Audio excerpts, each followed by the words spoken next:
पहा नवीन एपिसोड्स एकदम add free.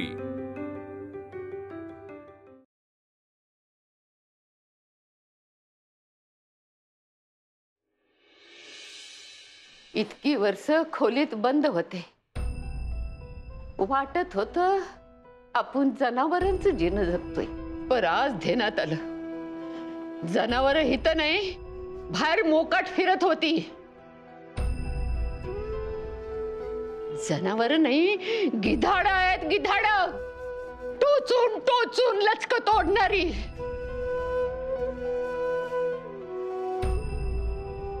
Mukta, तुला आठवतंय नवरात्रीत तू पहिल्यांदा या घरी आली होतीस आणि तेव्हा मी हे घर सोडून कायमचे चालले होते, तेव्हा तू मला अडवलंस। आणि उद्या देवीचा दिवस सुरू होतोय ना, तुम्ही घराच्या बाहेर चाललाय। तिची भक्ती, तिचा आशीर्वाद आपल्याला मिळतोय आणि आपण घराच्या बाहेर जायचं हे चुकीचं आहे की नाही? तेव्हा जर तू अडवलं नसतस आणि मी निघून गेले असते तर लई बरं झालं असतं बघ। या माणसांची अशी सैतानी रूप बघायला तरी लागली नसती। हे म्हातारे, बस झालं आता, किती वेळा ऐकून घ्यायचं तुझ्या तोंडून? बरं झालं, एका दृष्टीने जे झालं ते बरंच झालं। त्यासले प्रेमाचे मुखवटे घालून फिरणं मलाही अशक्यच झालेलं होतं। खोटं खोटं वागायचं, खोटं खोटं प्रेम दाखवायचं। बघितलं, हाच खरा रावसाहेब बाहेर आलाय। तसाच आहेस तू, तू कधी बदलणार नाहीस। मला ठाव आहे तू परत मला खोलीत बंद करणार आणि मला बी इथं राहायची इच्छा नाहीये। नाही सासूबाई, तुम्ही त्या खोलीत राहणार नाहीच आहात। आता आपणच या घरात राहायचं नाहीये।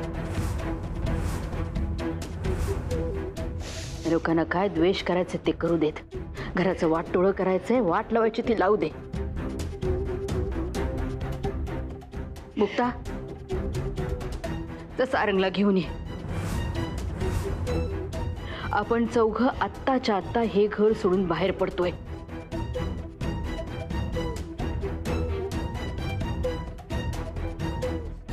इथली एकही वस्तू न घेता नेसत्या वस्त्रानिशी जा। मुक्ता, मोठी आई, हेच तर नको होतं मला। माहित होतं हेच होणार, हे घर तुटणार म्हणून तोंड शिवून घेतलं होतं। रक्ताची नाती एकमेकांची दुश्मन होणार म्हणून काही बोलले नव्हते।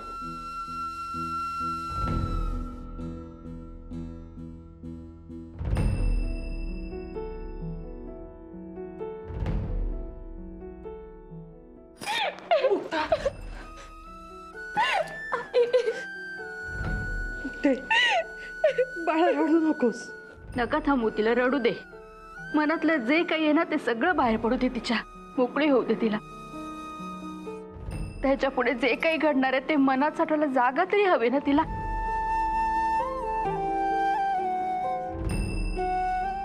मालक, आम्ही आमच्या लेकराला काही दिवस घरी घेऊन जातो बघ। अरे कायमचीच का नाही घेऊन जात तिला? ते बॅग टळेल। मालक, असं काही बोलू नका हो। पाहिलंच ना रे, तुझ्या पोरीनं आमच्या घराचं काय वाटोळं केलं ते।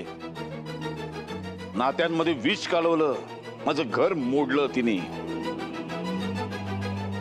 घेऊन जा तिला। अरे आजपर्यंत ही तमासगिरी माझ्या समोर उभं राहून बोलायची हिम्मत नव्हती तिची। तुझ्या पोरीनं तिच्यामध्ये हिम्मत निर्माण केली। खोलीमध्ये बंद असलेली म्हातारी बाहेर आली। सगळं तुझ्या पोरीमुळे झालंय। पण आज या देवी आईची शपथ घेऊन सांगतो मी, का घ्यायची देवी आईची शपथ? असं काय केलं देवी आईनं?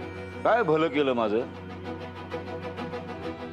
काय गे देवी आई, तुला विचारतोय मी, का वागलीस तू माझ्याशी असं? का माझ्यावरती अन्याय केलास?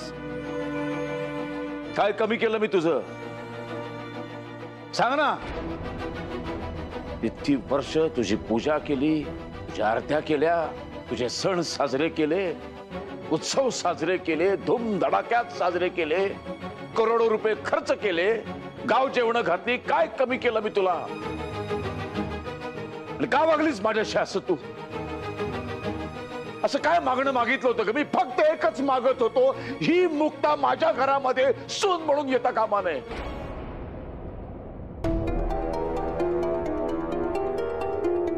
तरी सुद्धा तू बघत बसलीस, उघड्या डोळ्यांनी माझा झालेला तमाशा बघत बसलीस तू. देवी आई, अरे हट, तू कसली देवी आई? हे मारत नाही ग तुला? बस आजपासून ना तुझी ही सगळी नाटकं बंद.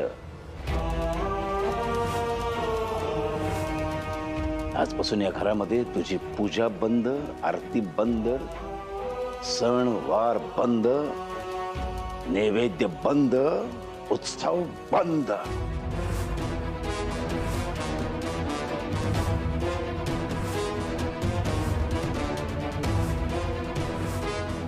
तू माझ्याकडनं माझं सुख हिरावून घेतलंस ना, आता मी तुझं सर्वस्व हिरावून घेतो की नाही बघ. आता तुला कळेल आपलं सगळं हिरावून घेतल्यानंतर काय वेदना होतात त्या. मी जे भोगतोय ना ते आता तू भोगशील. तुझ्यासाठी या घरामध्ये संबळ वादक बोलवायचो मी.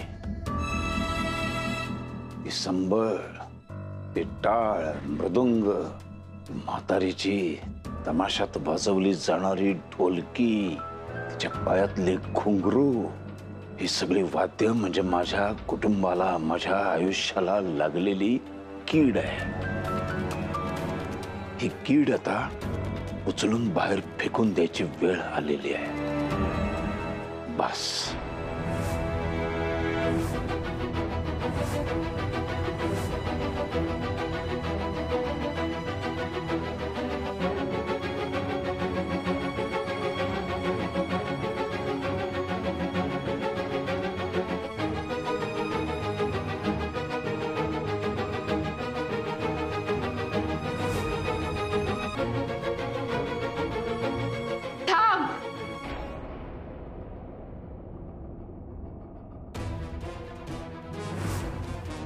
माझ्या ढोलकीला हात लावू नकस.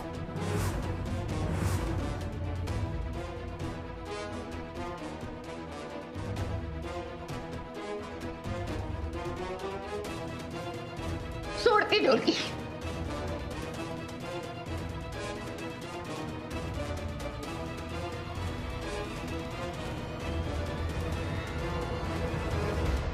आजी, आजी,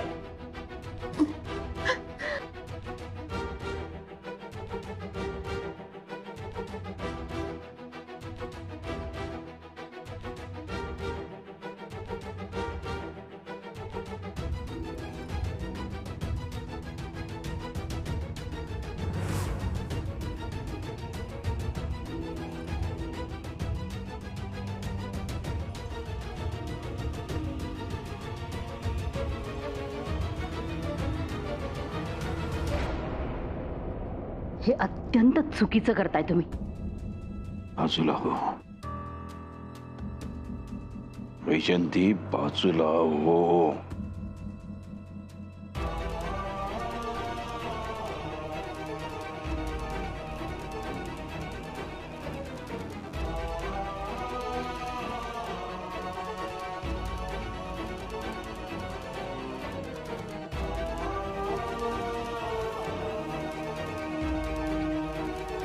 दादा,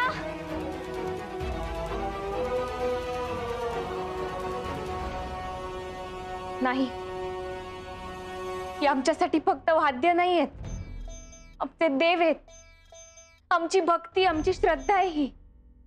आम्ही काही सहन करू शकतो, पण आमचा देवाचा अपमान झाला तर आम्ही सहन करणार नाही.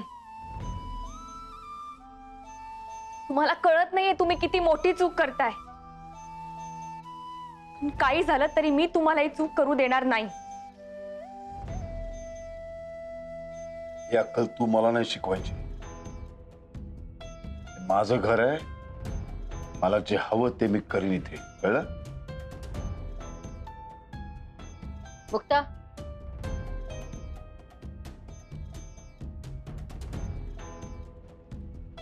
त्यांना जे काय करायचं ना ते करू दे. वाद्य फेकू दे, माणसांना घराच्या बाहेर काढू दे. एक लक्षात ठेव, वाद्य फेकून दिली तरी ती परत आणता येतात. घरातनं बाहेर गेलेली माणसं नाही.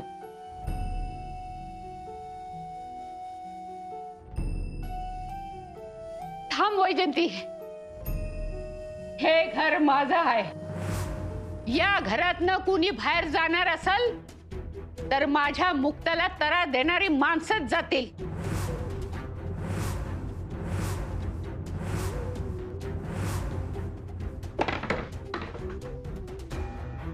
काय घर तुझं आहे करते का म्हातारे? काय केलंस का तू या घरासाठी?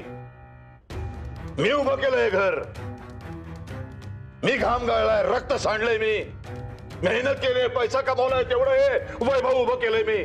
काय केलंस काय तू? तुला जर एवढा माज आहे ना हे घर तुझं असण्याचा, तर घेऊन बस तूच. 2 मिनिटात राजवाडा विकत घेऊ शकतो मी. पोकळ धमक्या देऊ नकोस. कोणी कुठेही जाणार नाही. हे घर सगळ्यांचं आहे. मी हात जोडते. थांबा हे सगळं. ही भांडणं आपल्याला लई वेगळ्याच दिशेला घेऊन चालली आहेत. काहीतरी करा, नाहीतर हे घर तुटेल. हे घर नाही तुटायला पाहिजे. काहीतरी करा.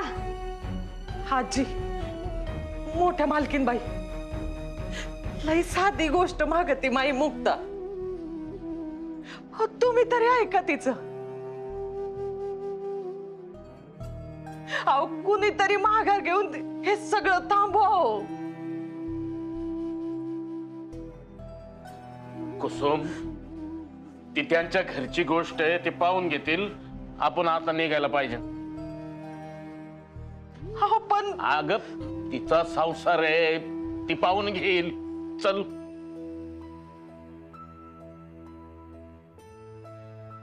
येतो.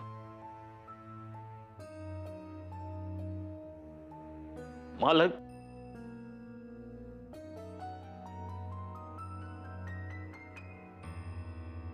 चल.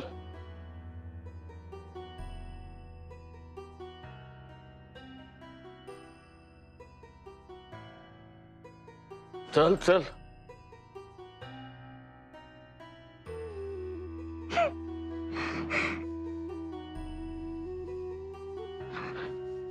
येतो पोरी.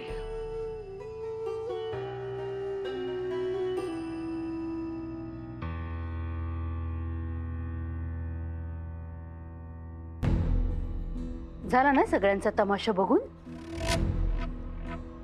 पोटं भरली असतील आता सगळ्यांची. मजा आता आपापल्या खोलीत. सासूबाई, चला आपण तुमच्या खोलीत जाऊ. पुढच्या बऱ्याच गोष्टी ठरवायच्या आहेत आपल्याला.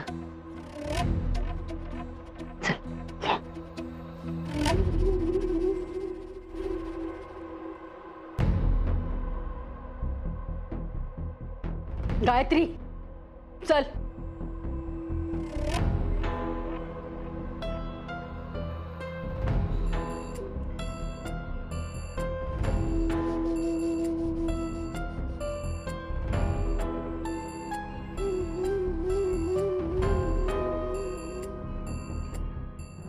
मला कळतच नाहीये की मी काय करू.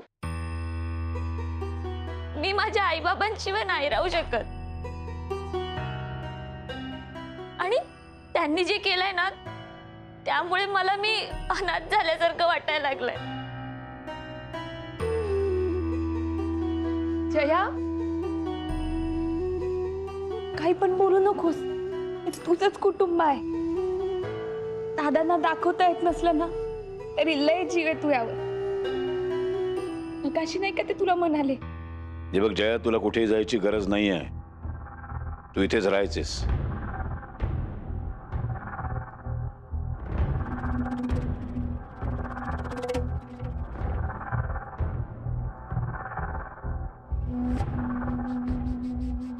आणि तू तुझ्या नवऱ्याचं तोंड देखील बघायची इच्छा नाहीये माझी. तू माझ्यावरती सूड उगवलास. तुझ्या चोर नवऱ्याला साथ दिलीस. तू त्याच्या गुन्ह्यामध्ये सहभागी झालीस. बहीण भावाचं नातं संपवलंस ग तू.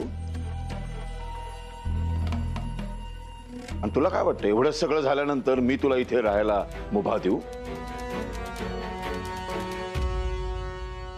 अहो असं करू नका. त्यांच्या वाईट काळात त्यांना साथ नाही दिली तर ते अजून वाईट मार्गाला जातील. आता त्यांना खऱ्या आधाराची गरज आहे. तुमची एकुलती एक सख्खी बहीण आहे हो. मी हात जोडते, असं नका करू. त्यांचा एकदा तरी विचार करा. पण बहिणीनं तिच्या भावाचा विचार केला असता तर जास्त बरं झालं असतं. निघायत ना, जा आतमध्ये जा. आणि तू रे, या घरामध्ये राहायला परवानगी दिलेली असली ना तरी सुद्धा तुझं तोंड घेऊन माझ्या नजरेसमोर पुन्हा कधीही येऊ नकोस. फार वाईट परिणाम होतील त्याचे. थोडी सुद्धा लाज कशी नाही रे वाटत तुम्हाला? तुमच्या पोरीचा तरी विचार करा. आता तरी सुधारा. आणि अजूनही तुमच्यामध्ये सुधारणा होणार नसेल तर कायमचे निघून जा कुठेतरी. तुला सांगतोय मी.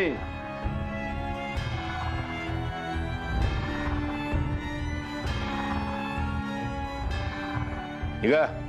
ते म्हणतात तर तुम्ही जा ना आतमध्ये. हे तू सांगायची गरज नाही. नशीब समज आम्ही या घराच्या बाहेर जात नाही आहोत. ते घराबाहेर गेलो ना तर कायद्याने ह्या घरावर हक्क सांगावे लागतील.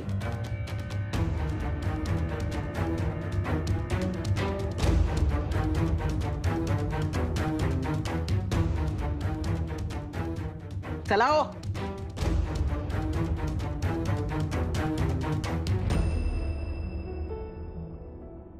कधी शहाणी होणार कोणास ठाऊक.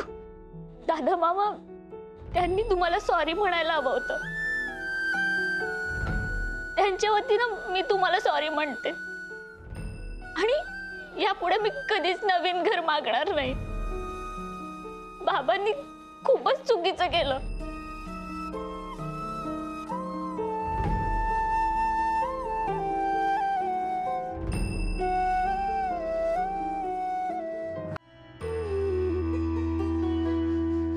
बरं झालं तुम्ही त्यांना राहायची परवानगी दिली.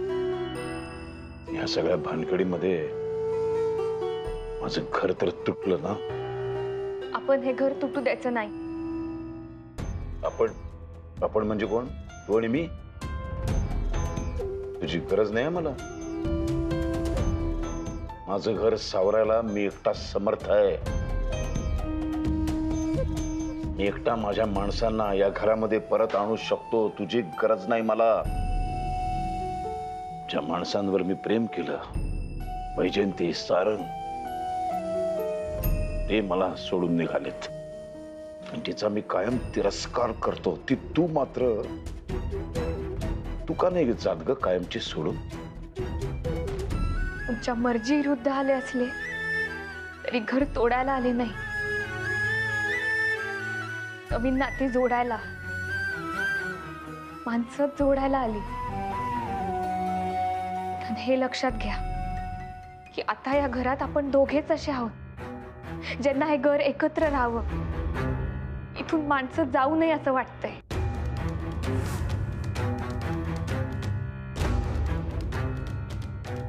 त्यामुळं आपल्याला एकत्र यावं लागणार आहे. ए, तुझी गरज नाही मला. तुम्ही तर तुम्ही, पण जेवढा जास्त येळ लावाल तेवढं जास्त अवघड होत जाईल. कारण माणूस जेव्हा एकटा असतो तेव्हा जास्त विचार करतो.